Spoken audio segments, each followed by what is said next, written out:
Grab your Applejack because we're going fur trapping. Today, we're covering hundreds of beavers. Hey, Mom! The meatloaf! We want it now! Ask me about my wiener! Would you like to have a suckle of my zipper? Like perfect 10? Cool beans. Cool beans. And you never once paid for drugs. Yeah, Jamie. We want a shrubbery! Slippy, slappy, Swanson?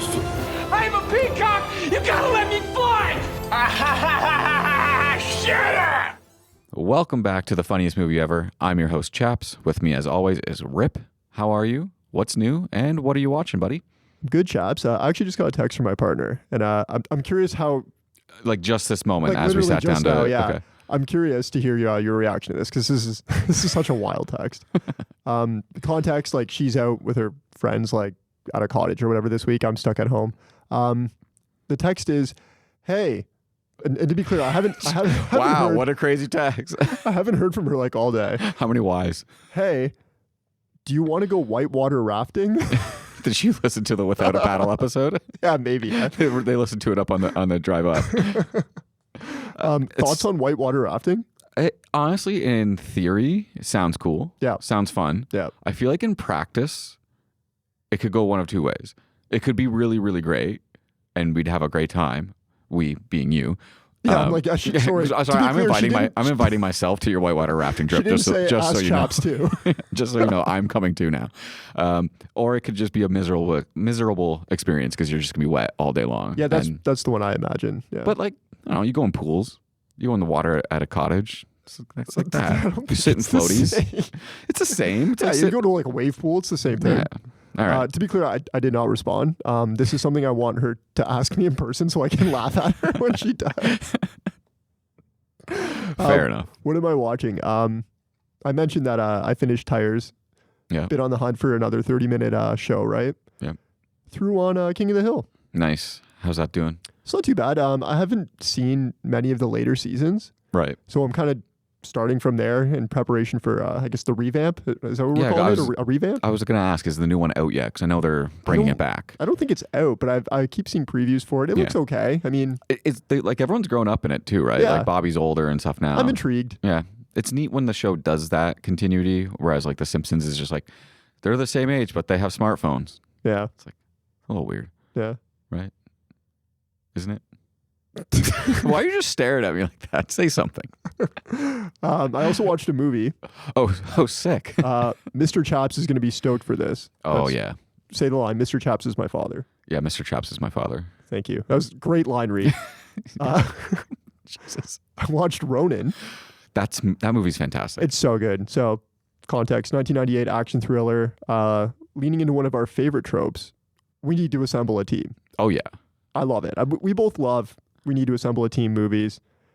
I need to rewatch this movie. It's been a while since I've seen it. It's so good. It's part heist, part spy thriller. It's got some of the best car chases I've ever seen in a movie. As Chaps Sr. says, best car chase of all time. He says it every time it's brought up. I stole this from Mr. Chaps because when we first talked about this via text, clearly I get a lot of texts.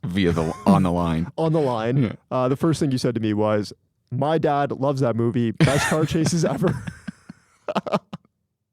They are the best. Apparently, like in his eyes, it's that movie, and then there's another movie that is more so like it's not exactly like a feature film. It's like a 22-minute long short film where a guy strapped a camera to the hood of his like Porsche 911 in the 80s and drove it around the streets of France.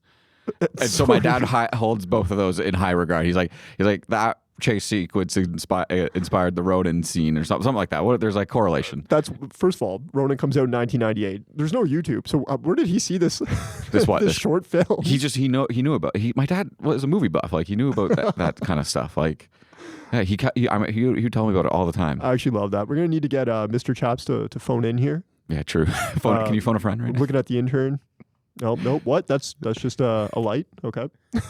Why'd I look? I know. Anyway, take no dead reckoning. That's how you do a car chase. I love that we're still throwing shade at Mission Impossible. I'm going to keep throwing shade. Yeah, because this comes out This episode releases a little later, and it's like, you guys are still talking about this in like About how much September, August. And we haven't even seen it yet. We haven't even seen Final Reckoning. I will say I'm like equal parts disappointed that it took me so long to get around to seeing Ronin. Yeah. As much as I am happy I did, because I got to witness this for the first time now, Yeah. rather than like 20 years ago when it came out. And you probably wouldn't have appreciated it at I the time. absolutely wouldn't Yeah. have. Yeah. It did get me thinking though. I have a little thought experiment for you. Okay. We like thinking. I haven't seen a ton of De Niro's filmography outside of The Best of the Best, your Taxi Driver, Casino, Goodfellas, Heat, Midnight Run. Okay, that's that's kind basically that's basically De Niro's well, hang on. filmography. Let me mention the last one, which is Dirty Grandpa. Yeah. We forgot Meet the Fockers or Meet the Parents, whatever. Yeah, Sorry, because I'm watching you. Meet the Fockers doesn't exist to you. How would you feel about him leading his own action thriller franchise? You know, like a Jack Ryan. You know, something similar to the like stranglehold that Tom Cruise has now on Mission Yeah. Impossible. Yeah. Okay. No, I would like it because I think of movies like Heat and Ronin, which like are kind of like they could be kind of their own franchise. You know, that could be like two partner movies. Like he's the cop in the one, and then he is the robber in Ronin, right? In Ronin? Yeah, I can't remember. No, Ronin, he's got the special set of skills. Right. He's leading the team, and then Yeah. spoiler alert. Is Gene Reno in that movie? He is. He's so good, He's too. such a He's great so good. like character actor. But yeah, spoiler alert. Like in the end, it turns out that like he's working on behalf of the U.S. government. Right. Yeah. Right. Yeah. It's been ages since I've Anyway, seen it. like I would love kind De of think Niro I would as- like him better in that kind of role than the typical role that we got with him in, you know, Marty Scorsese playing the mobster, the gangster, whatever. They just get tired. You know, I love those movies. They're great movies. Yeah. But after seeing Scorsese and De Niro do it 100 times and be the same role every time, Yeah. it gets a little tired. You know, it's like, Well, I mean, think of how, like Harrison Ford, you know, we got to do, what is it? Oh my God. The Tom Clancy one. Which I think is Jack Ryan, right? Yeah, that would be Jack Ryan. Like imagine him as that. Like I think that'd be so cool. right. Or even what is that one? What the fuck is that one called? I want to say The Hunt for Red October, but I know it's not That The Hunt is for Red one, but- October because that's the Alec Baldwin one. Yeah. Yeah. Yeah. But I don't know. I thought that'd be really cool. Or even I think of In the Line of Fire, the Clint Eastwood one. Like I think Right, he would have yeah, been yeah. awesome in something like that. Yep. I agree. Cool. I'm totally in on De Niro being like spy / secret agent dude. I wish we would have got that. Yeah. Anyways, what are you watching? Well, I am closing in on finishing my rewatch of Dragon Ball. I've got like an episode and a half left. When you stopped by today, I was in the middle of it. So I had to pause it. Sorry, can I jump in for 1 second? Absolutely. Is this your first time watching it all the way through? No, I've watched it many times. Like we've talked about this before. Like that. This is my rewatch. Like I've seen Yeah, it. I know, but like with the older things, you know, it's like, oh, because you might have aged out of it, you never really finished it, right? So I'm just right. curious if you watched it all the way till the end, like as a kid. Yeah, as a kid, I watched. Well, so I'm watching Super right now, which is a continuation of Dragon Ball Z. And Okay. I finished Dragon Ball Z earlier in the year, and it's awesome. Just Goku keeps finding new ways to become more powerful, and it's amazing. So he has the blonde hair by now. Dude, he's got silver hair now. Like you're like I 8 didn't hair make it to colors that, behind. yeah. Yeah. He in this series he goes from he's got the yellow Super Saiyan hair, Okay. and then he gets up to Super Saiyan 3, which is the long yellow hair. Okay. I don't know if you've seen I that never one. made it that far. no. Okay. Then he becomes Super Saiyan God, which is red hair. There- so Hold on. I want okay. to tell you the Okay, rest, yeah, and then you can ask keep going, questions. Keep going. He gets Super Saiyan God, which is red hair. And then he goes Super Saiyan God Super Saiyan, which is he's in God form, and then goes Super Saiyan while in God form, which gives him blue hair. And they just start calling that Super Saiyan Blue Okay. in the series just to make it easier on folks to keep track of all the transformations. And then near the end of Super, he gets Ultra Instinct, which his hair becomes kind of like a black silverish because he's just learning Ultra Instinct. Now he has mastered Ultra Instinct and he has full silver hair. The power of a god kind of thing. Yeah. How does anybody keep up with this? You're a nerd like me, and you just, like I just said, I just rattled it off. My first question isn't have you had sex before? It's as he is evolving, upgrading. Yeah. What's the term here? Godding? No, they usually call it like transformations. Okay, sure. Yeah. Are other people along with him, or is he just like he's on level like 7 and everybody Yeah. else just stays at level 1? Or are So- people also kind of upgrading too? So it depends on who the character is. Typically, the human characters don't have any sort of like power up transformations. the Saiyan characters who are Saiyans from another planet, like Vegeta and Goku, and then Goku's kids and Vegeta's kids can go Super Saiyan. Vegeta is up to blue, Okay. but Goku surpassed him, which is like the trope of the show. It's like, yeah, of course. Goku gets more powerful. Vegeta's like, oh, damn you, Kakarot. I have to beat you again, kind of thing. I wish I could tell if that was a good impression. Yeah. Thwart my plans. But yeah, other people do get transformations and level up and stuff like that. Right on. Yeah. Okay. That's a big thing in the community right now, is that we want to see more people have more, make people relevant again, because it's always just Goku like saving the day because he's like basically unbeatable. So yeah. How do you feel about that? I don't care. I love the transformations. I'm a shill for it. Like, yeah, give him fucking, I don't know, bronze hair next. I don't care. Just do more. So he's like, and this is an apt comparison because I know you've watched the movie now. Yeah. He's basically like the Superman of Dragon Ball Z then, right? Yeah, like he's 100%. unbeatable. Yep. Yeah. Yes, he is. And thank you for that perfect segue, because I got you. I watched Superman twice. Twice? Yeah, twice. I loved it. I really did. I have been kind of talking my partner's ear off about Superman for the last 2 weeks, just because we haven't recorded in a while, and I think she's getting a little annoyed that I won't shut up about Superman when she hasn't seen it. So I know you went on your own the first time. Yes. She still wouldn't go with you this No, time. I couldn't convince her to go the second time either. But like it Even though really, you told her like how good it was. I did. I was it like, did I was her. explaining to her. I was like, it's amazing. Like, I'm eating my words. James Gunn did it. Like, comic book movies are back. Well, hang on. Let's put a pin in this Yes. because are you eating your words? I am. Going in, we said he doesn't know how to do like a standalone like character movie or whatever. It's Yeah. going to be an ensemble. Is it? It's an ensemble, So isn't it? let me just Okay, go for it. He's juggling multiple characters. Okay. But it doesn't feel like a traditional ensemble style movie. Okay. So those other characters are there, but I think they're more so just to kind of start setting up the larger universe kind of thing. Where this movie performs the best, in my opinion, are the moments that are just either Clark or Superman with Lois, or just Clark with somebody else. Like, the one-on-one character interactions are so well done and bring a lot of humanity to the character. And it is just really like, the best way for me to describe it is like watching a Saturday morning cartoon of Superman, and this is the episode where he was supposed to dog sit for a week but had the craziest week of his life instead. And that's just like, to me, I'm like, that's how you should do a comic book movie. Like, yeah, the stakes are really high and like the world is in peril, but like the whole time in the background, like, you're learning about Superman's humanity through this dog that he's caring for, and like his relationship with Lois. And I don't know, man, it worked. I had so much fun at this movie, and yeah, I'm kind of eating my words that James Gunn kind of did it. Hell yeah. It's fun, man. It's like, I watched a little bit of some of the other Superman movies in between viewings just to kind of calibrate myself kind of thing. I didn't finish them all. But you watch Man of Steel and it's so dark and so brooding, and like, that's just not ever who Superman was. Oh, interesting. Okay. So like, because you watch back to the Christopher Reeve Superman, and he is more like outgoing. He's got some wit. He is a little bit more stoic in that. And then you get this version of Superman with David Corenswet, who he's in Twisters. He plays like Javi's guy. Oh, okay. Like in the tech guy or whatever. Yeah. Nice. But he just brings kind of a Brendan Fraser quality to the character. Oh, really? Yeah. Yeah, he's so charming That's a and really fun likable, comp. and just he's amazing. Like, I don't know, this is the Superman that listened to emo music in high school, like Fall Out Boy and shit. Like, and so it's really relatable that way. And he talks a lot about like punk rock music and how he likes that, and just different things that make him less of just like this all powerful being. Yeah. Right on. Yeah. Honestly, hearing you talk about it, that like you kind of got me excited. I've been superheroed out for a long time, and then came back to watch Red Hulk, and then didn't understand the trade treaty, and then I was like, I'm probably never going to watch another superhero movie again. But now, like, hearing how much fun you had, and like you're clearly like, you know, you're pretty passionate about this. You're digging I it. didn't realize how into Superman I was.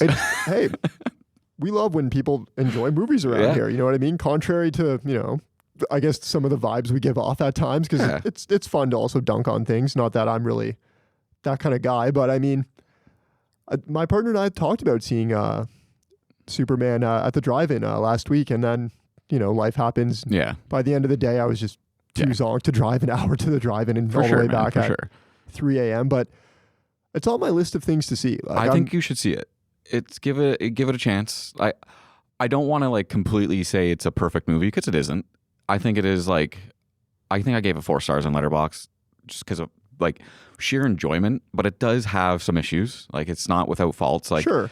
yes, there's like some weird cringy lines that don't make sense and are kind of strange. And then there's like some exposition dumps and whatnot. Like, but that has to happen. There is a cameo at the very beginning that I kind of hated. And it sort of, I had to get over that to get back into the movie. But then like once they stopped with that part, I was good. Do you know what I love most about this though?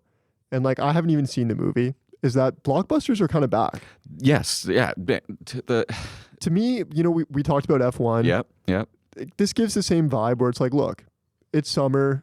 Go sit in an air-conditioned theater, get a large popcorn, get a cherry Coke, sit back, and just like enjoy the movie instead of trying to nitpick it apart, right? 100%, Who cares that there's exposition dumps? Like, who cares that, you know, maybe, I don't know, there's a lack of character depth or something like that, right? Just shut up and enjoy the movie. Yeah, and I think this movie does a good job of showing some of that character depth that we haven't seen in a while in superhero movies. Like, I don't know if you saw Thunderbolts, but they kind of towed around this idea of like mental health in a superhero and never really dove too deep into it. It was all surface level. And I don't know, something about like Marvel movies, they all just look the same now. They all just feel the same. Yeah.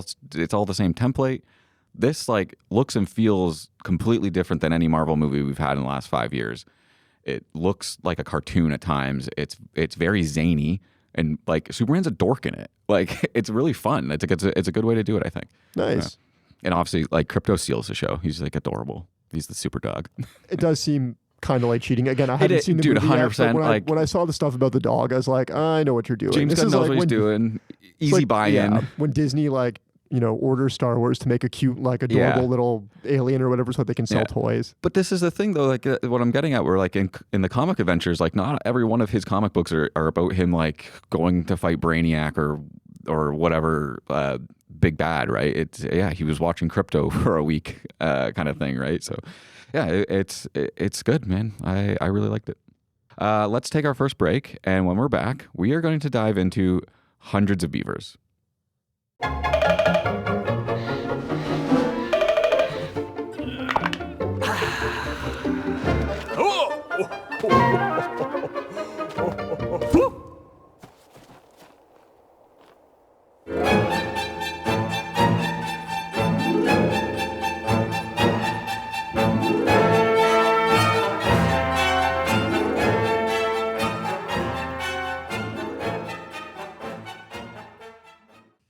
All right, we're back. Here's today's George format. We're going to cover the details of the movie, dive deep into its antics, do funniest scenes, MVC, and then end with head-to-head. This is an interesting movie. We've been kind of talking about how to set it up back and forth over text for a while, but I think we landed on a good way to do it. Let's just start, though. This movie had an initial release in 2022. It was made with a budget of $150,000. It made $1.2 million worldwide in a very limited release. Its reviews are like really good across the board on like basically every platform. Like Rotten Tomatoes has it at 97%. Letterboxd has an average of 4.1. Like just people like this movie who see it. The director is Mike Cheslick. It's also written by Mike Cheslick and Ryland, Brickson, Tews. That's a long name. These are fake names. So many names. These are fake names. Yeah. No, so, and the cast includes Ryland, Brickson, Tews as Gene Kayak, Olivia Graves as the Furrier, Doug Mancheski as the Trader, and Wes Tank plays the Master Fur Trapper. Before we get into the movie and what it's about and all that stuff, I wanted to talk to you a little bit about its history, because it has a really interesting origin story. Do you know much about it at all? Did you read it? No? So the creators of this movie did an awesome AMA on Reddit. And I really suggest if you like the movie, check it out. We'll link to it in the description. But here's a quote that I pulled that sort of helps set the stage for what we're about to talk about. This is from 2024, by the way. Hundreds of Beavers was filmed over the pandemic in the North Woods of Wisconsin by a small crew on a budget of approximately $150,000. After filming, the director, Mike Cheslick, painstakingly executed over 1,500 effects shots on his own home computer. Jesus. So that's a lot. Like that's a lot of effect shots to do by yourself. After a virtual premiere at Fantastic Fest in 2022, the movie gained steam on the festival circuit, picking up a slew of awards. including an audience award at Fantasia 2023. I've not heard of any of these festivals, but I think this is great success for the filmmakers because it's a fun movie.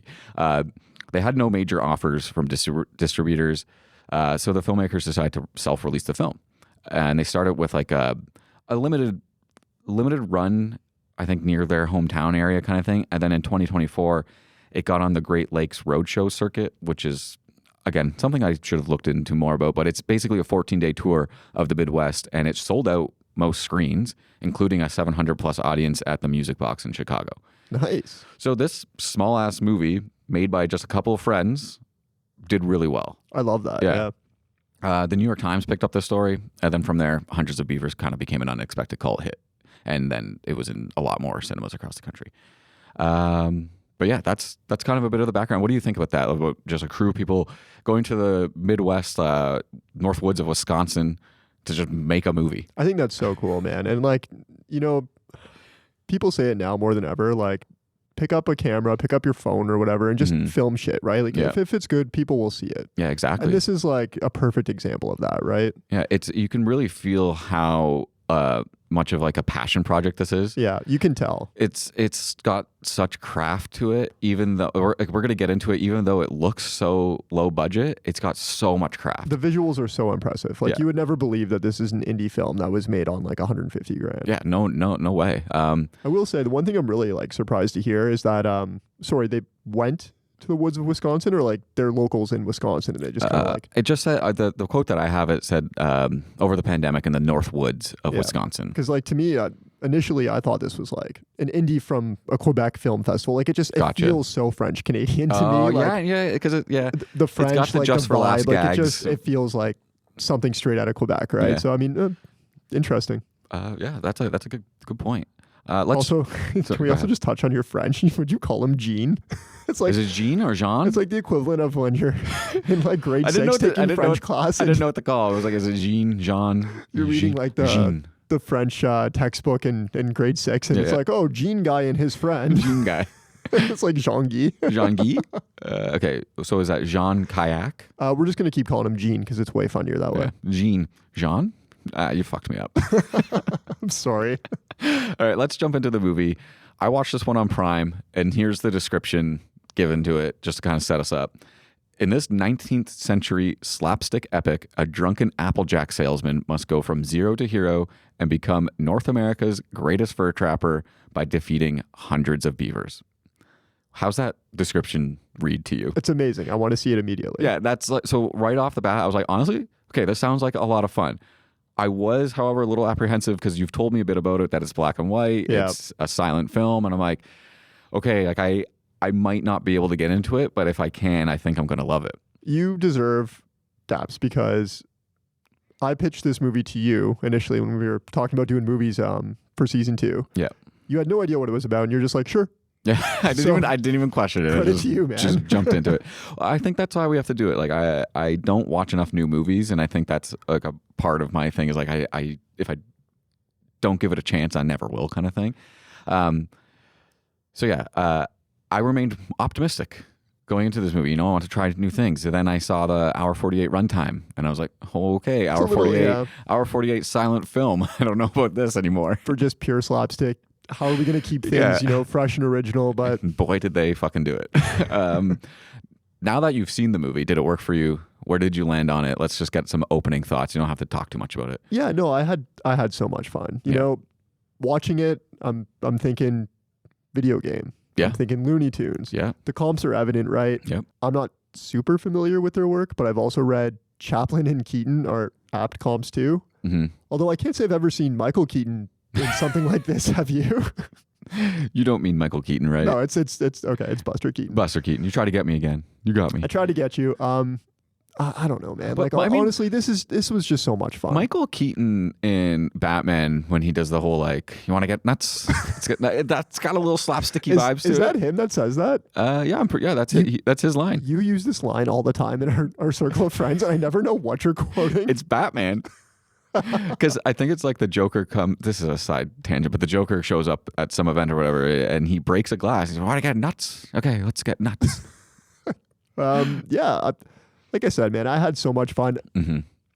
Honestly, I watched this before you did the past week. I got about 20 minutes in, and I thought to myself, Chaps is going to hate this movie. You texted me. I'm like, thank God I'm watching this. Yeah, I did text you. I was watching it at the same time. Thinking, thank God we're watching this like 4 or 5 days in advance. So if he really wants to, he can switch the movie. He's never going to let me pick again. I would never do that. I mean, after Bad Trip, I almost did that. But no, I agree with you, man. Like, I thoroughly enjoyed this movie. I'm super glad that I watched it, and I'm very, very excited to talk about you. You mentioned the comps, the Chaplin stuff. Like, yeah, I've seen some of those like old the footage of his stuff where he was the guy that did the building falling down gag where like he lands in the window hole or whatever, right? Oh, really? I think had that's no idea. I think that's him, like, or maybe that's Buster Keaton. I don't know. It's one of the old guys from back then. Again, like exposing why I shouldn't be hosting a podcast. No. Somebody's screaming at me right now while listening to this, but they're not really screaming. Jackal. They're not really screaming. Their mouth is just open. Yeah, exactly. Silent. Love that. But yeah, this movie, completely silent, black and white. But it's so well made. I loved it. Let's just kind of get into our first kind of discussion point here, setting the stage with our intro. We get a musical number right away.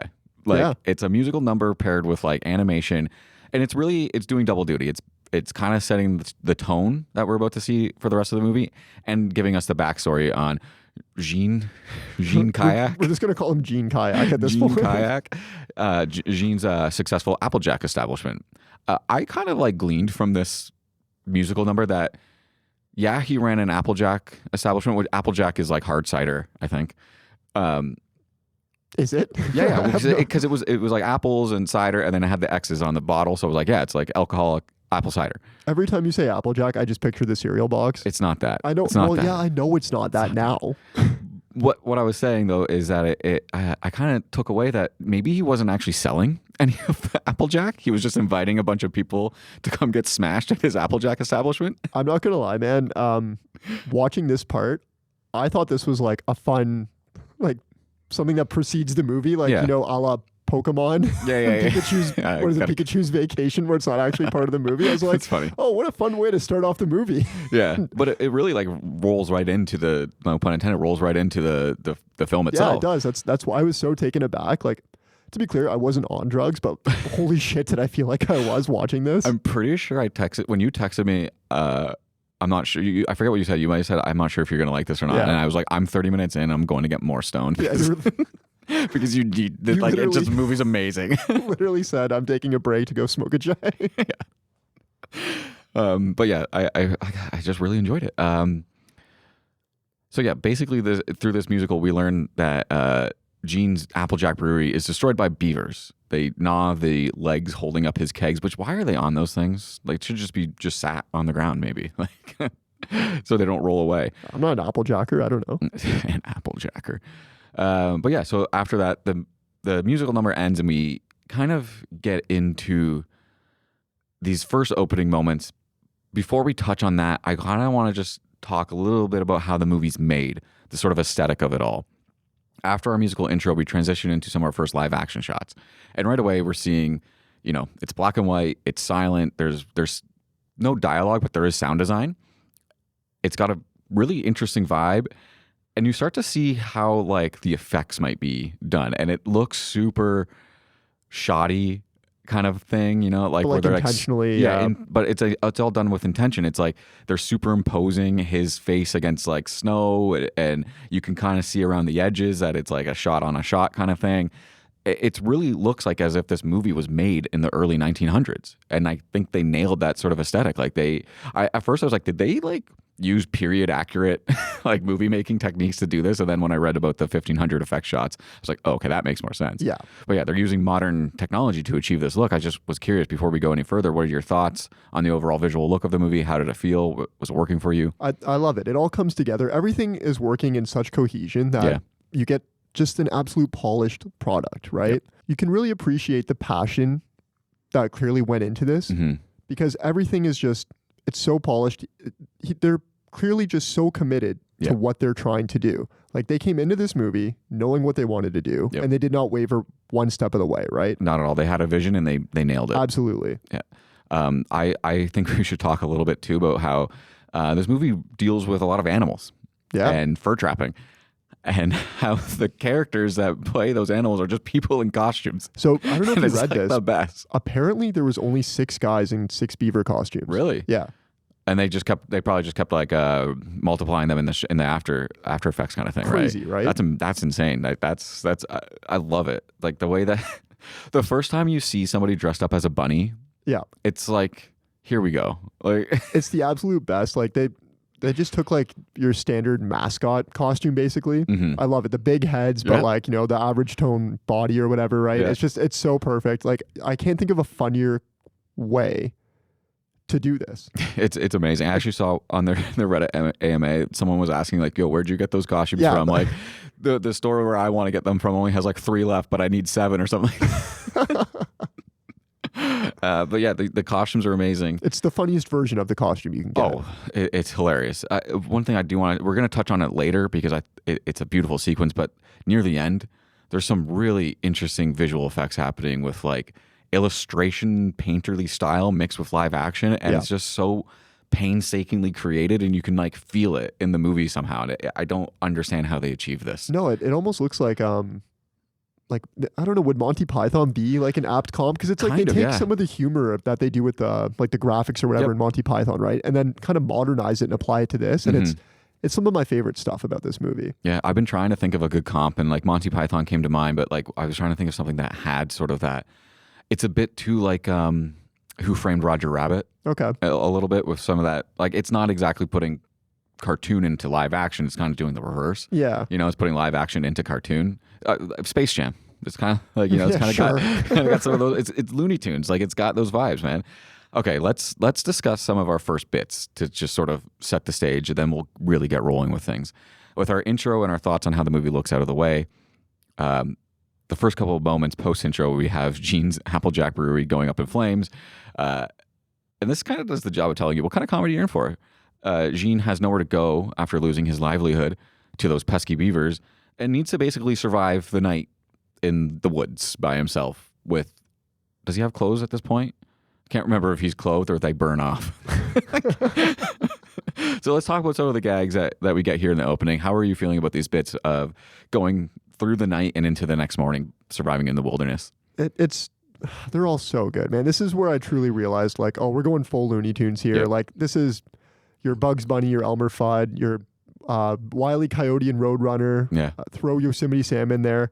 The moment he builds the Snow Woman rabbit, I'm like, okay, this is some Bugs Bunny shit, right? Yeah. Oh, even before that, you get Gene trying to start a fire and he grabs a log off the ground and he like knocks it against a tree and then wrings it out Yeah. to like dry the wood. And I was just like, my mind was like collapsing at that point because I was like, wait, that log just like acted like a towel. I'm so confused. It's so funny though, because it really does make me want to watch like Looney Tunes, but Yeah. like an R-rated version of it Yeah. would be hilarious, Yeah. right? Because like Didn't you're they- not going to get the kind of gag where what's the one moment we get here where I think it's like a raccoon's like pissing in the water, but Yeah. we see him drinking from the water and we just do a slight pan over. It's the kind of shit like that would just It's so great. it would make something like an R-rated Looney Tune so funny. Yeah, there's even the stuff he's trying to get the fire lit now that he has the wood and the wind keeps changing directions. Yeah. And like at first you're just like, okay, yeah, this is funny. Like the wind's blowing left, then it's blowing right, then it's blowing up, then it's blowing, and then it goes in reverse. And I Yeah. just lost my shit. He falls asleep on the embers, and obviously we smash cut to him on fire, which is a really great gag. That one thing I do want to talk about is after that he rushes to the tree to kind of like douse himself from the flames, and he pulls a branch, and you get the flushing toilet noise. Yeah. It's just this stuff is doing such a great job of setting the tone, and like you said, like what we're in for. It's Looney Tunes, It's so simple. and I love the like slide whistle sound effects that we get whenever Yeah. he like falls in a beaver hole, and like the whoop. It's just so good, man. Okay, let's kind of move along in the story, set the stage for the rest of it. I want to talk about this movie in a kind of a different way than we do normally. It's too many gags being thrown at you to talk through every little bit. So I want to just set it up like levels because we both mentioned there's a big video game feel to this movie. Yeah. You kind of texted that to me when you were watching it. We both agreed, had the same thoughts.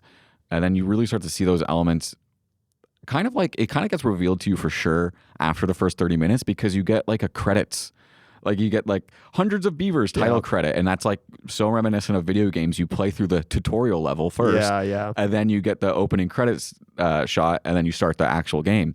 And that's really how this movie starts. It's like it's Gene's in the tutorial level, like that's what it is. And then before we start kind of talking a bit about like the gags here, I want to mention another thing from the Reddit AMA. We got a really good answer that reveals some of the games that inspired this movie. And the thought process behind it that the creators were trying to achieve. They said that the inventory sort of system is based on Zelda and Metroidvania. So when he's collecting the furs and they're going like 1X in the corner kind of thing, it's based on that sort of stuff. Oh, it's really cool. Yeah. And then he said like it's this idea that when you get a new item in a game and you go back to a previous location, that changes how you can interact with the location. So that's kind of like what's happening when he's going along in his loops, right? Yeah, you can clearly see it. They did a really good job. They mentioned that the trapline map was inspired by Super Mario World. That's the vibe I got, actually.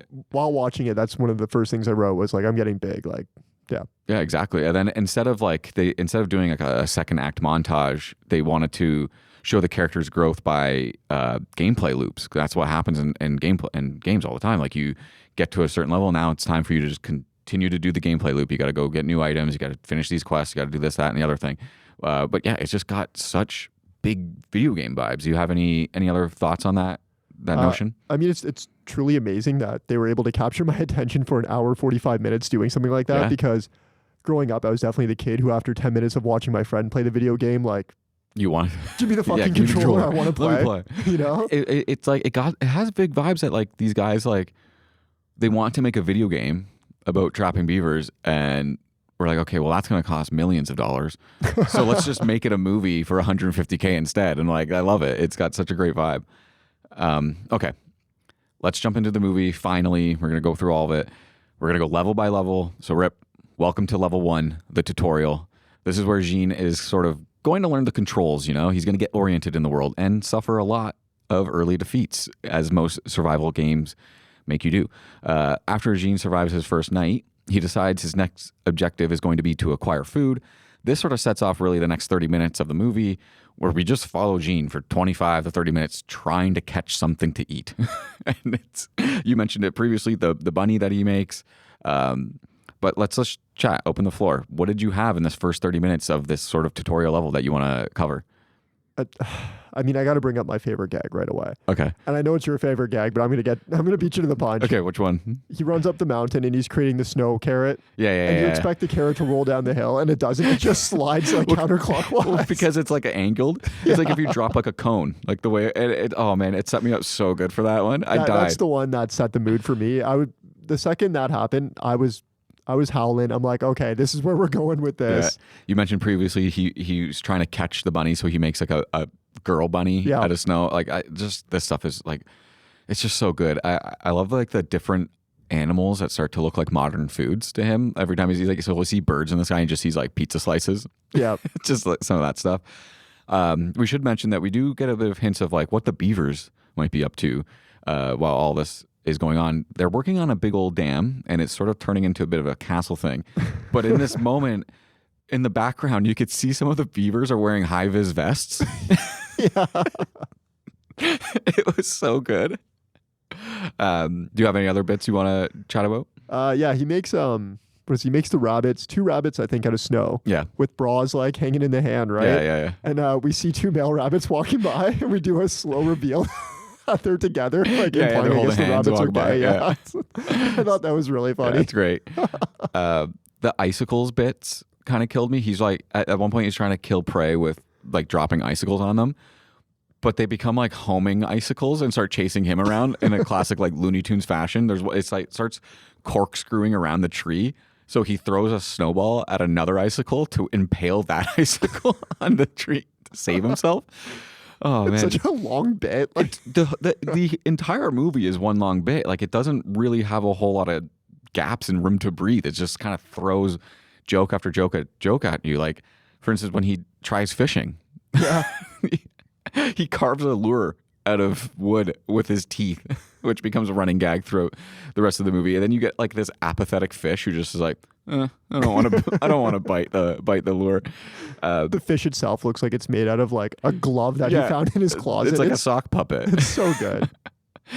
He finally catches the fish though, and I'll back up a bit. While he's been fishing, he's decided to like make himself some company. He builds like a snow person to like keep him company while he's fishing, and he's kind of having like conversations with him. And then when he finally catches a fish, he starts cheering, and he looks at his snow person and decides to put arms on him to make it look like the snowman's cheering too. This evolves into like this whole snow family setup where he's got a fucking snow dog who's like, at first it's like sleeping, and then you cut back later, and now it's like standing up on its hind legs, like wagging its tail. He throws a stick, expecting it to go get the stick. He keeps looking at the dog, like, bro, you gonna go get the stick? Go get the stick, bro. Go get the stick, bro. And then he starts hitting on the snow person. Like he makes a whole bar.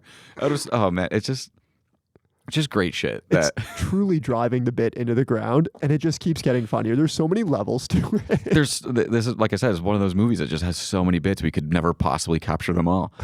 Did you have anything else before moving on a little bit? I want to ask what your initial reaction was the first time he sees the beaver and decides to tackle it. Yeah.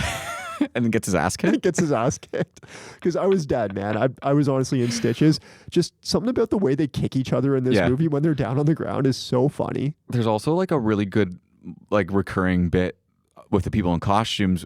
Anytime they like run away, they fall. Yeah, there's something about someone falling with that stupid head on their It's 100%. Yeah, 100% the giant mascot head. Yeah. But then like you can't ever forget that it's a guy in the costume. And to me, that's what makes it so much funnier. Yeah. This guy's walking around on set for all day in this stupid costume. It's the best, man. And he has to commit to the fall every single time. I don't know the falls look good. I don't know if they're fake. Like, I feel like you're running in snow. You have these weird, like, big boots on that are supposed to mimic, like, your paws or whatever. And then a massive mascot head. Like, you're going to fall over at one point in the snow. Like, I think they're real. The commitment to the fall it's 110% there. Yeah. It's amazing. So, eventually, throughout this little tutorial level that Jean's on, he sees a fire off in the distance and now takes some freshly caught fish to see if anyone's there and wants to trade. While he's there, we meet... the fur trader, he's the guy, he's the merchant, you know, he's giving Jean coins and whatnot. He's kind of got like a menu of items as well that can be purchased. Yeah. And it's got very big like video game shopkeeper vibes. Yeah. But Jean's got no money yet to purchase anything, so he can't do anything. Jean also kind of falls in love with the shopkeeper's daughter, but shopkeeper decides that Jean's not anywhere near good enough to be able to marry his daughter. We also meet the master trapper here for the first time. Jean sees how well respected this guy is, and that kind of gives him the goal to like, I'm going to become a better trapper and get the permission to marry this girl. Question for you. Yeah. First time you saw this guy, what was your initial impression? Because when we first see him, we're kind of given the impression that maybe Jean, or Jean as you've been calling him, is... You said the same thing twice there. There's clearly a Jean or a Jean. Jean. Jean? We just lost all of our French listeners. No. We're under the impression that he's maybe hallucinating or so. At least that's what I thought. I thought that he was seeing Santa Claus and his reindeer. It does give Santa Claus vibes. That's the vibe I got. I even wrote down, I'm like, oh, that's cool. Like he's having like a Christmas vision or something here. Yeah, it's the ghost of Christmas future. It's like jacked Santa Claus, like in Red One. Oh, that would be great. But yeah, so we meet the master trapper. Jean trades his only fish for a comically large coin. This bit. He couldn't pick it up. This is so simple, but it's so good. My favorite part about this bit too, though, is in the background, you could see the master trapper's dog sled. And the dogs, of course, are just people in dog costumes. And they're stretching.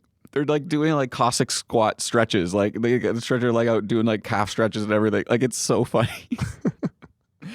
Eventually, Jean trades the large coin for the world's tiniest knife. Yeah.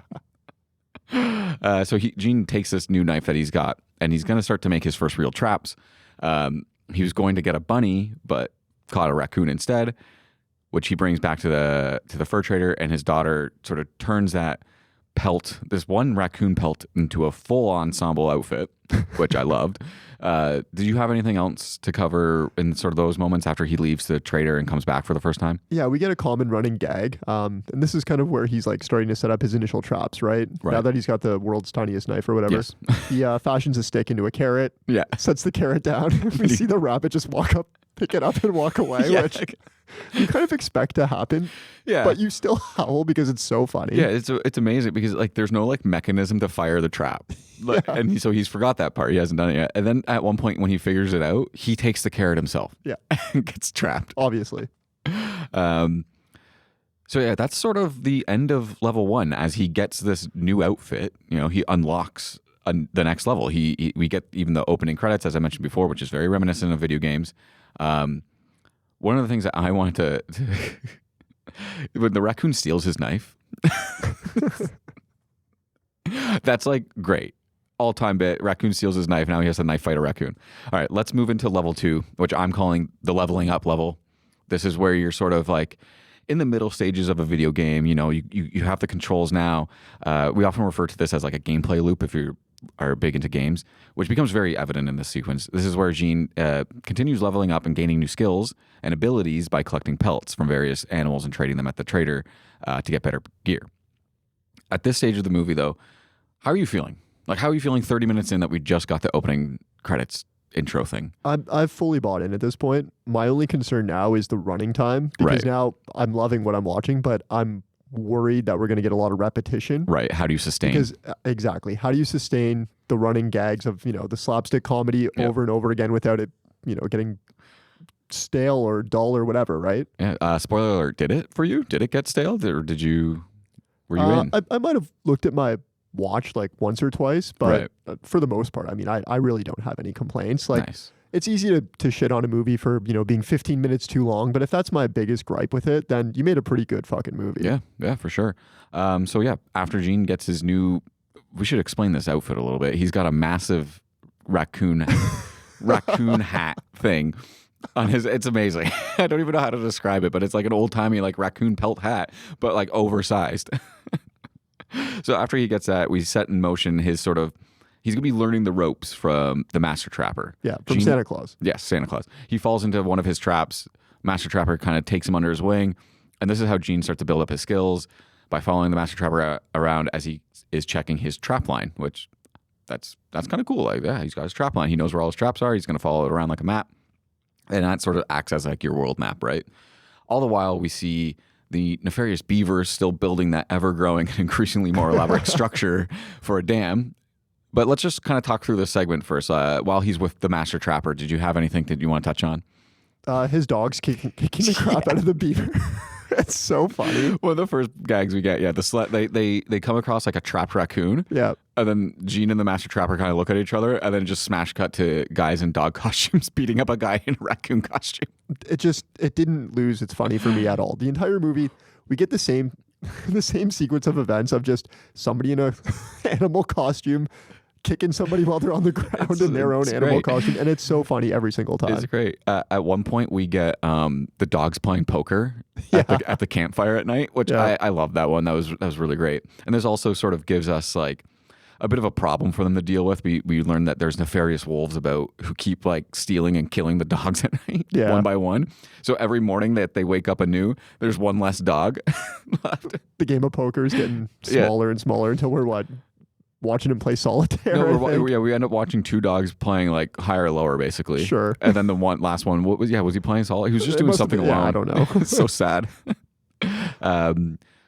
While this is happening, the Trapper's map kind of shows Gene like the different lures for the different creatures. So I thought that was like a neat little touch. Yeah. I do want to talk about one sequence in particular. After a bit of time of adventuring and learning from the Master Trapper, Gene and co end up in peril with the wolves. Yeah. We've kind of seen this building up to this. The dog's getting kind of taken each night. This all comes to a climax when Gene gets drunk again, and I love the eyes start to appear in the woods, and then you get this one hilarious shot where a guy in a wolf costume just sort of drags his buddy in a dog costume away into the darkness. It's both like kind of scary and really funny all at the same time. Like it sets you up that atmosphere of like this is going to be a wild night. Like this is going to be terrifying.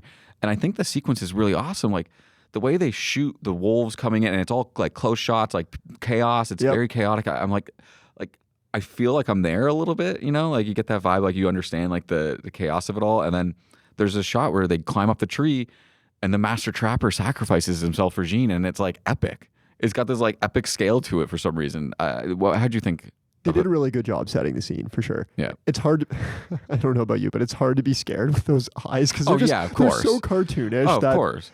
Again, like you say, you know, you're supposed to understand that like this is scary for, you know, our protagonist or whatever, right? But at the same time, you can't help but laugh at it. Exactly, yeah. And that's the vibe of the movie, right? Like you're supposed to laugh regardless of what's going on. Because at the end of the day, it's hilarious. It's a bunch of guys in animal costumes. It's so funny, dude. In the end, the master trapper ends up dying, and the wolves take what you thought was probably his sled full of gifts. Reindeer. No, his sorry. sled full of gifts. Yeah. The bag of Poor gifts Timmy. was actually a massive haul of pelts. So the wolves make off with that back to their cave. This leaves Jean all alone, but with a goal to continue trapping. And for the next 20 minutes or so, that's what we get. We sort of get Jean creating his own trap line. You know, he's starting to discover like remove the fog of war, if you will, from the map, the game map, and is creating his own line. He's leveling up, completing his loops. So he's checking his traps, setting his traps, kind of always going back to the fur trader to either upgrade gear, get different gear, check in with his girl that he loves. But yeah, let's like open it up again. What's standing out to you in this segment where Jean's on his own and doing it for the first time by himself? It's really cool. I mean, again, like the atmosphere they created, it really gives off that vibe of, like you said, leveling up. Like, you know, we're going around Jean's world now, right? Yeah. We're learning like, okay, this is setting the stage for what's to come. You know, we're going to do our laps around our laps around the world, quote unquote, right? And we're mixing gags in. I mean, it's what's not to love, right? It's also simple, and it's also like clearly presented to you, unless you're me and you think that one of the characters is Santa Claus. That's okay though. Easy mistake. We get this funny gag too. I want to touch on, and I'm not sure if you're about to bring it up. Where is it the tracks? It's the tracks. Dude, this is this is probably my favorite gag of the movie. All right, take it away. You started. You go with it. He's following the tracks, right? And the tracks are telling a story. Yeah, and we're getting what we think is like, I don't know, a simple footprints of, you know, movement and such. But then it starts to get a little raunchy. Yeah. It's like two beavers were getting down. But then is the beavers or is it the rabbits? I can't remember. I think it was beavers. At the end of it, it, or it might have been rabbits. I think at the end of it, or maybe it's later on, we had two little baby rabbits, right? Yeah. And we think he's about to take mercy on them. Instead, we see them roasting on the fire. I loved this sequence so much because it's like you said, they're telling this story. And they're literally only using tracks in the snow to tell it. Yeah. At the same time, it's really funny too, because it's like Jean's just walking forever and he's following the tracks. And like you said, they get raunchy, and then the tracks double because there's now two baby rabbits. And then eventually the parent rabbit tracks just end with tombstones. And it's so great, man. This is such a creative idea to me. I'm like, that I love it. It's awesome to watch, really. In a way, it's almost like how Family Guy inserts, like, you know, cutaway sketches into it, except these actually make sense in the context of the movie. They Conway push the Twitty plot. has nothing to do with the Star Wars episode of Family Guy. Do you know what I mean? I forgot he was that was that Star Wars episode. I always just call that the Conway Twitty episode. I don't actually know if he is, but he very well could be. But you know what I mean? How Family Guy just does random cutaway gags that have nothing to do with the episode. At least these, you know, quote unquote way gags have to do within the world and the theme and the tone of the movie. It's amazing, man. We have to bring it up next. He meets a Native American fur trapper who shows Jean for what we think, I guess it's for the first time ever that Jean is seeing a horse. And it's the first time ever as an audience we're seeing a horse in this movie. And obviously it's just two dudes. One's got the back half of the horse costume, the other one's got the front half of the horse costume. But we also have it's just amazing. We have to clarify that the costume is basically a bed sheet. Like it's not with like a horse head at the top. Yeah. Like it is not the same quality. It's like in Step Brothers when they're comparing Chewbacca masks. What is it? Will Ferrell goes, "It's okay, mine's not movie quality." Yeah. That is what this horse costume is. I'm not actually a horse. I'm a broom. Honestly, chaps, I'm surprised. It's really funny because later on you see the guy working on the horse as if it's a car. He's like he's got like a sled and he's like under the hood or whatever. And you hear like ratchet noises and stuff. I really liked also the moment when he gets trapped on the ice. Yeah. I thought that was really creative. I was also at the same time being like, can you get trapped on ice like this? Because could you imagine being trapped in the middle of a pond? Like you can't move because you got no grip or whatever. But the other edge is just right there, there. Like how scary would that be? It's really scary. I mean, Mr. Deeds, you know? Oh yeah, true. Babe Bennett gets trapped in the Look middle of out! the ice. Here comes the foot. We also get introduced to Beaver Lock Holmes. Sorry for that name, but that's literally easiest way to describe it. Calm down. It's literally what I wrote too. Was it actually? Yeah, fucking genius over here. Oh, no one's gonna think of that. No, I didn't. I wasn't saying that as in no one's gonna think of it. I was saying it as it's shit. It's a shit name, and anyone can think of it. But even better, clearly, even better is the Watson one. Yeah. So we get introduced to Beaverlock Holmes and Watson, who are. This gave me actually big Monty Python vibes because they're like investigating these disappearances of beavers, right? And like trying to figure out what's going on. This is one of our favorite like Monty Python gags. Yeah, it's like the cops keep like showing up wherever they've killed somebody. Yeah, it's so good. This is just a note that we've already covered already, but like Jean constantly getting beat up by these animals is just it's never not funny. It's never not funny. It always made me laugh. This sequence also sees Jean trying to actively recover the like pelts from the wolf lair. Yeah. Getting thwarted each time. He's also kind of completing his trapline loop multiple times, and we see how his relationship with the trader's daughter is continuing to grow. He's also making more and more elaborate traps for our entertainment. Do any of these elaborate traps kind of like stand out to you? I mean, do you want to talk about his spiffy new wolf tooth necklace? That's pretty sweet. Or his bear trap? His bear trap, yeah. Well, he's also like, because he's learning from the master trapper, right? And like, there's one that was basically just a log that had a pointy knife at the end of it, and it would like that's spin around and like just impale a beaver in the head. And he couldn't get it to work properly, but what he did do is turn it into a fan system. Yeah, I did not know what they were going for here, but it doesn't matter because it still works. It's ridiculous. He's using this spinning log to act as a fan to blow. I forget where they're like blowing them and trapping them somewhere so he can come back later. But this is also very video game-esque, right? I mean, the traps you make in video games like this they're stupid. They don't make any sense. Yeah, you're just like trying to beat the system of the game, like in the most efficient. And we'll get to that later because we see the like ultimate level of this fan trap later on. He's also like attaching himself to this rope system. So at any time he goes into the wolf cave, he can be tugged out, kind of thing. Anything with it happening at the trader stand that you want to chat about? Do you want to talk about making eyes with the merchant's daughter? Yeah, sure. What did you have there? We get ankle. Yeah. And then we get a stripper pole.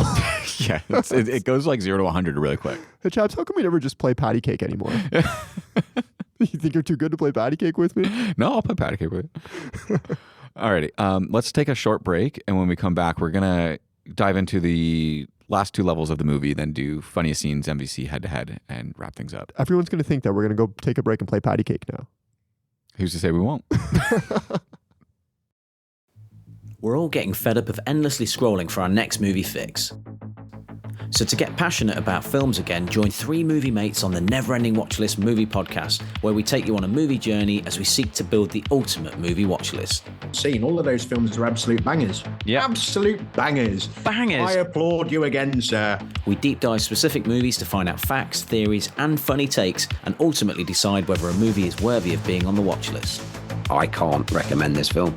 Ouch. We'll debate top 5s, rank directors' movies, and interview film fans just like you. And she is an incredibly complex villain. She's fierce, she's immovable. So whether you're a casual movie fan or hardened cinephile, we've got plenty for you to enjoy. I got outvoted by the guy who chose the movie for this episode. Join me, Damon Carter, Alex Hall, and Cam Young on the Neverending Watchlist Movie Podcast every week on Podcasts Everywhere. It's easier to find Cameron on Facebook than it is to find a plot in existence. Right, anyway, for now, it's farewell to Alex. Okay, we're back. Next up is level 3. I'm calling this one The Grind. This is kind of reminiscent of those late stages of video games where you're barreling towards the conclusion, but you've kind of like just reached max level and you kind of have to finish off some side quests and do these different things to get the right resources, right, to tackle the final objective. And that's what Gene's objective becomes. On one of his loops, he sort of confronts the trader about marrying his daughter, and the trader says, "If you bring me hundreds of beavers," he doesn't say it. We get it on a dialogue card. Yeah. And it says, "If you bring me hundreds of beavers, you can marry my daughter." Does that count? Does that count as saying the movie? Or saying the title of the movie? Well, he kind of mouths it. Okay. Right? Yeah. We'll count that. We'll count it. It counts. The intern to put that in the spreadsheet. Yes. So Gene sets... I can't say his fucking name. It's one of those things where I've said it so many times it doesn't seem like a word anymore. Jean sets off on his trapline once more. You can't just switch halfway through. Yeah, you know what? I'm going to. Comedy, right? He sets off on his trapline once more, and we really see how far he's come. You know, he's constructed this series of elaborate spinning branch traps and different sorts of stuff. Like, did you want to touch on anything here as he's kind of collecting the hundreds of beavers? Just in general, the traps are so creative. Yeah. To me, this would be like the hardest part about writing a movie like this is having to mimic like Looney Tune physics. Yeah. Right, because that's what it is, right? Yeah, it is. The fans blowing back at each other. Yeah. I mean, the ice pinball. Yeah. Oh, I love the bowling. It's all so impressive. And truly to me, I mean, other than the visuals, it is the most impressive part. Yeah, I agree. You mentioned it. He's constructed this sort of series of elaborate spinning fan traps that have created the most comical beaver farming device of all time. It's just like they're blowing them from one fan to another fan to another fan, and then finally just like into like a spike wall or something like that. And they're just like dying over and over and over again constantly. Like, it's really great. And then Gene kind of puts into action maybe his most horrifying trap yet. He uses a skunk and icicles to block the wolves and beavers in the wolf cave. And then, he tosses a skunk in and just gasses them all. It's pretty fucked up. It's pretty fucked up. Yeah, it's a pretty fucked up trap. After doing that, he's able to successfully loot the beaver pelts, and we learned that he's got now over like 250 beaver pelts. He's got enough to go back and get the girl, right? But wait, Beaverlock Holmes and Watson trick Gene with a classic gag. They've painted a fake fur trapper seed onto wood and just caught. It's a classic. This is so good. It's a classic, right? It's so good. Basically, they knock the wall over onto Gene. It traps him, and they take all the beaver pelts with them. Like they've found their suspect, and they take them to that dam, which is now a fortress. Can we take a beat here? Yeah. I need to do a temperature check here. Let's do it. 1, Yep, you're loving it, right? I am. 2, is this at all where you thought we would end up? No, dude, not ever did I think that this was where this movie was going. Like the fake backboard of the shop. Yeah. When I saw that, I'm not even kidding. Like I've fucking laughed out loud sitting at home alone in my house. Yeah. I'm dying. So, yeah. And I'm thinking to myself, how? Yeah, how? Where do we go? I have no idea. Detective Ripp on the case here. You have nothing on Beaverlock Holmes. Nothing. Yeah. I have nothing on. I have nothing on him. I have nothing on Watson. I don't know where we're going. I'll tell you where we're going. We're going to level 4, the final boss. That's where we're going. So Gene has nothing left after the beavers trick him, so he decides it's time to pay the beavers a visit, and he infiltrates their massive fortress thing. We're fully in like the kind of conclusion of this movie here, and so much stuff is happening, but it's all kind of incredible at the same time. I just want to talk about the execution, though, of this sequence really quickly before we move on. Yeah, hit me. The gist of this inside of the beaver fortress thing is ridiculously complex and massive. Like you said, it's Looney Tunes physics. It's like Harry Potter physics. It's like you go inside and it's 300 times bigger than it ever was outside. At any point, this is so nerdy of me. You should love this. Did you get Attack of the Clone vibes when Obi-Wan is like, okay, did you? When he's there like spying on General Grievous? 100%, dude. Like he's spying on General Grievous. You see all the beavers walking like they're clone troopers, like or droids. Like, yes, big time Star Wars vibes. I get points for that. Hell yeah, man. But it's just so interesting the way they made this too, because it's this blend of Gene is live action footage, the beavers are live action footage, but the entire set around them seems very like hand illustrated and painted kind of thing. It's like 2-bit Super Mario inside, right? Right? Yeah, exactly. Even the way like later on down the line, he's jumping from, like one log to another. Yeah, it's the it's same like thing. Donkey Kong. It's like riding the rails in Donkey Kong kind of thing. Yeah, it's got this just so video game-esque. There's even he's got to hide from he makes a noise and one of the beavers turns around, so he's got to hide. All right, so before their vision leaves, kind of thing. In my opinion, this is where the movie really shines. The second half is just brilliant. The first half is so funny. It's so creative. The second half, somehow they blew the first half out of the water. It's to me, it's that craft and that attention to detail and just the pure passion to make this sequence happen.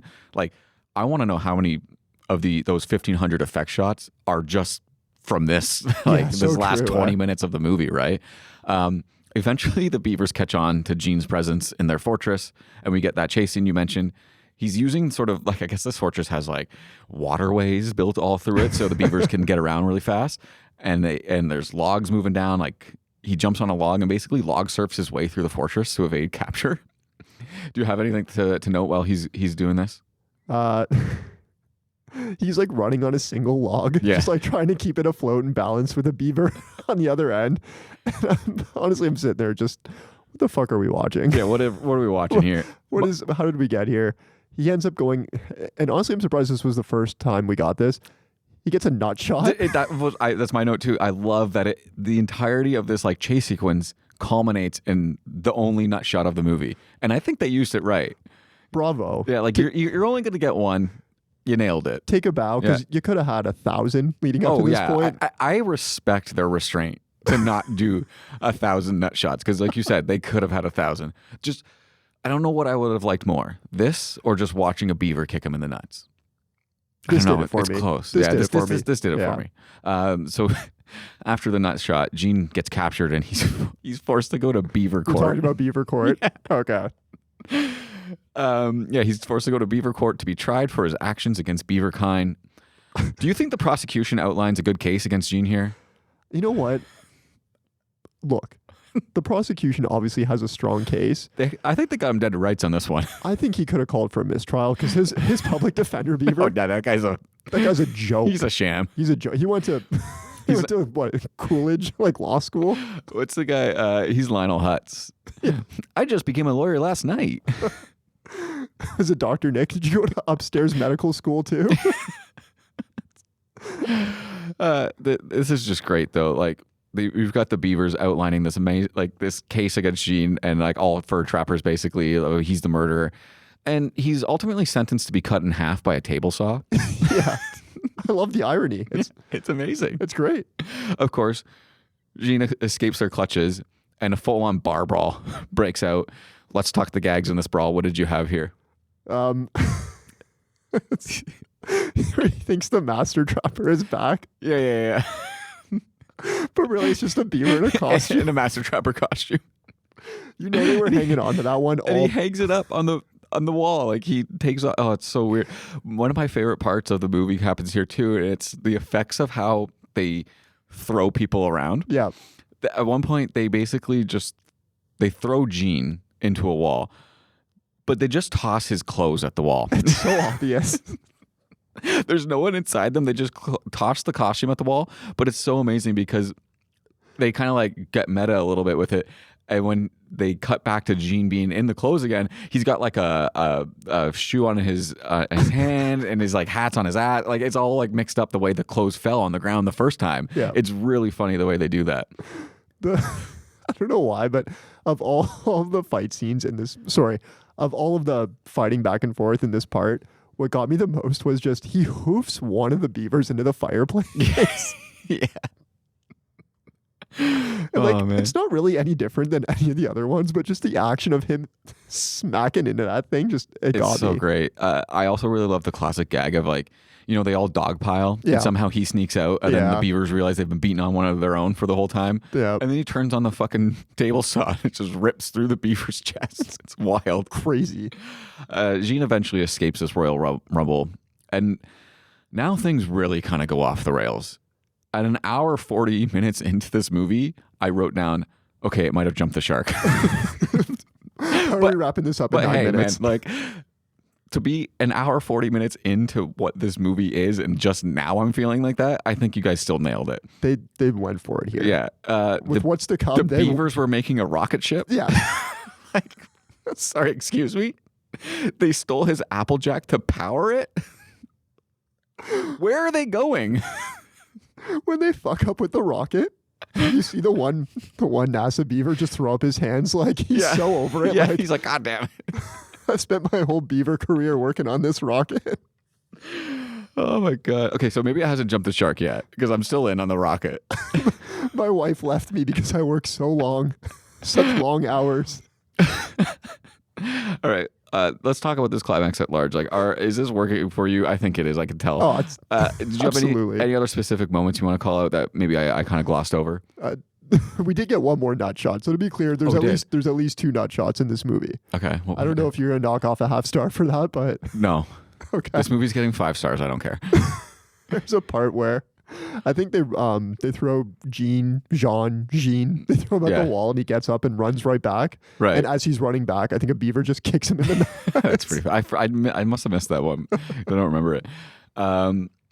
Yeah, it's for me. This is an ending that I won't soon forget like at all because the last 30 minutes are just kind of crazy. Jean eventually breaks out of the beaver fortress and the beavers are having like a burial for the pelts. So he's able to like priest beaver. Yeah, there's a priest beaver. It's all sorts of crazy. He knocks the pelts down that hill and they become like a snowball kind of thing. And he's like basically riding on them, but he rides it all the way back to the fur trader. And like that's kind of the conclusion. But in amongst this part, we get a lot of great stuff.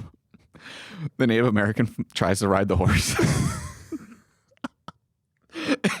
You can tell it's just like they're like, if we could do it, we're gonna do it. But like, if we can't jump on properly, like we're just gonna cut away. But this must have either taken like 20 takes of them trying to get it, or 20 takes because they couldn't stop laughing filming this part.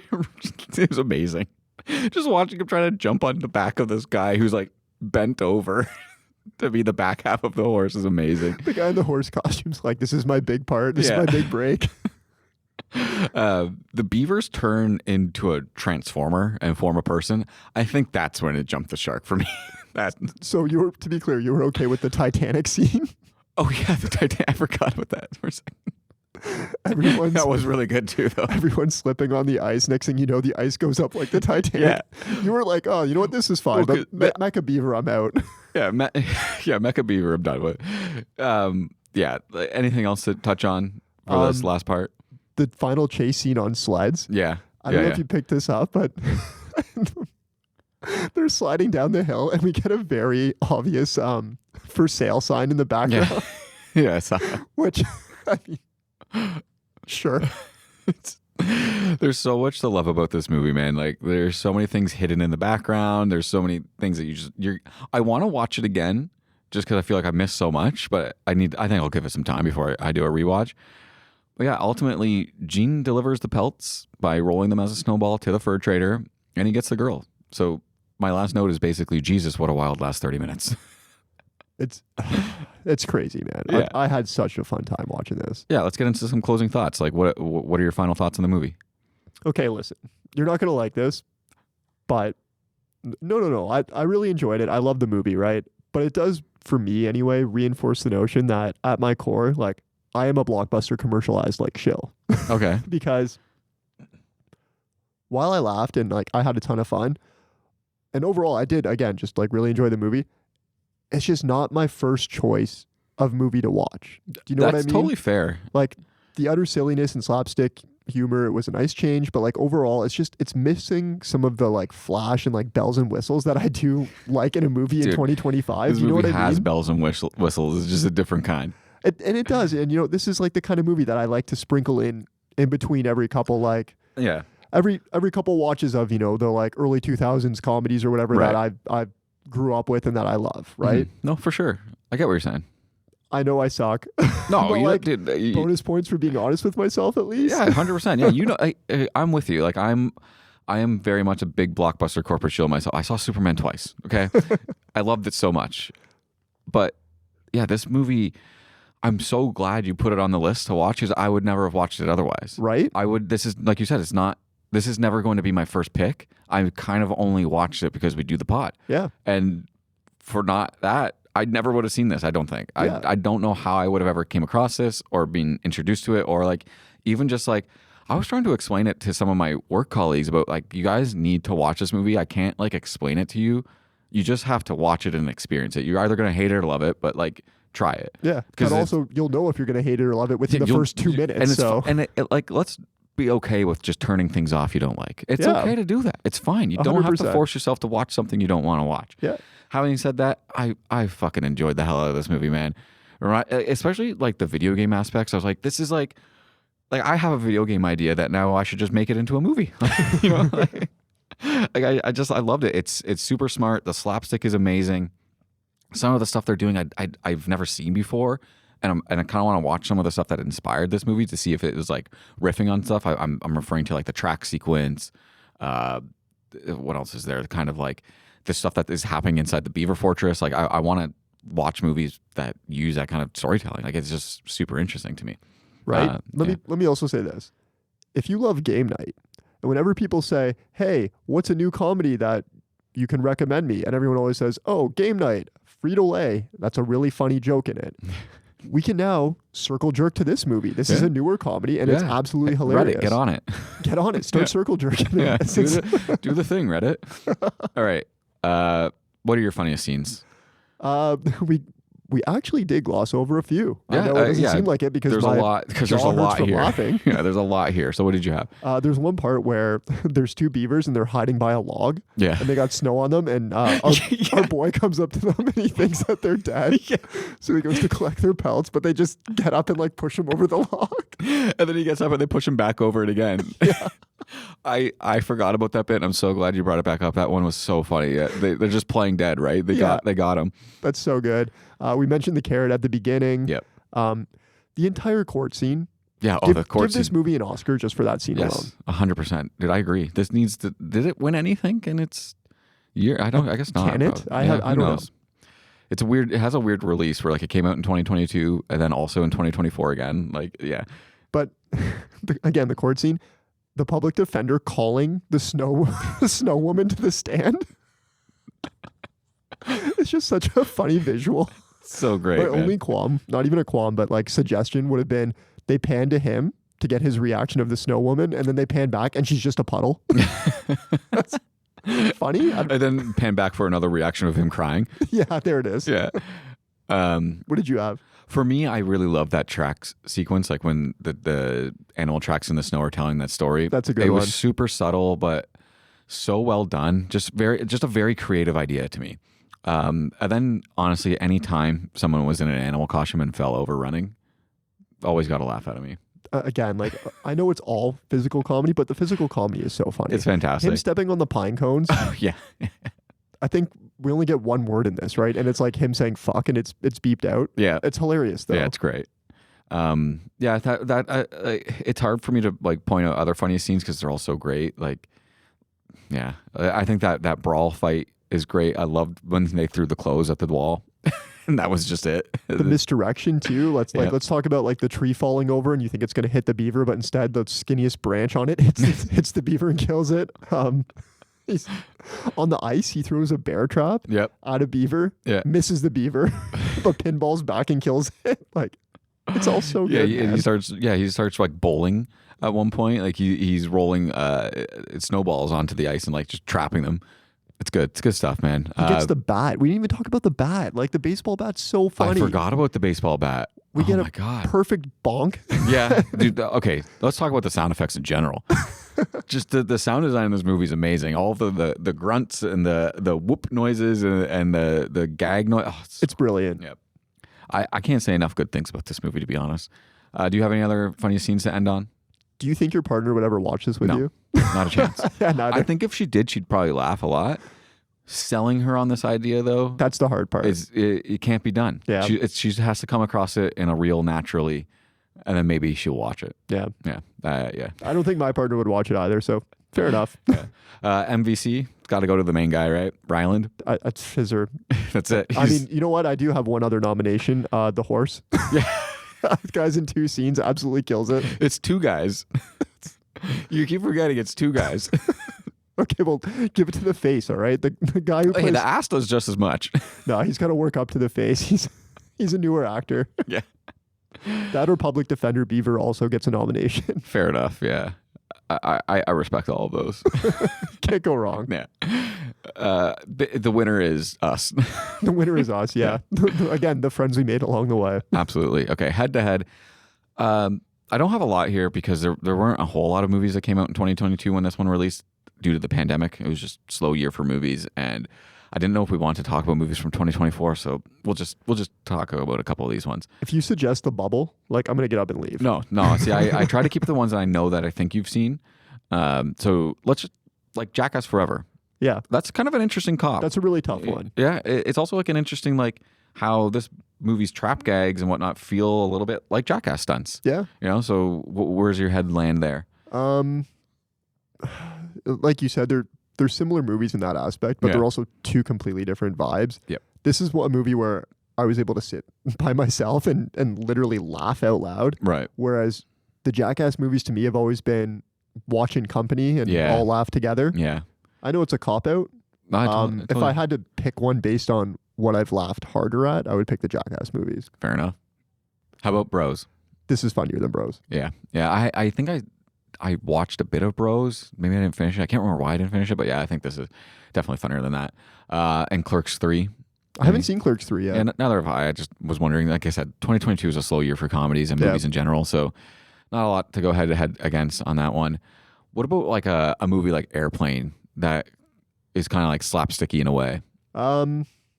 It's always harder with the older movies. Yeah. I mean, Airplane's like it's so legendary, right? Like it is the epitome of slapstick humor, and Leslie Nielsen is he's Leslie Nielsen, right? He's the GOAT. I mean, Airplane's funnier. Okay. I would probably give it to Hundreds of Beavers, to be honest. Okay. Yeah. That's probably a recency bias, though. Could be. Either way. All right, and that's everything. So, Ripp, why don't you tell everybody what we're watching next week? I'm really excited about this one. Yeah. And I know you're not excited about it at all. Well, I'm excited for the movie. I just don't want to have to I don't want you to make me watch anything else. You're going to watch it. We're doing reruns. The movie's Friendship, and we're doing reruns for I Think You Should Leave. God damn it. Okay, fine. I'll do it. I'll do it for the pod. You're welcome, fans.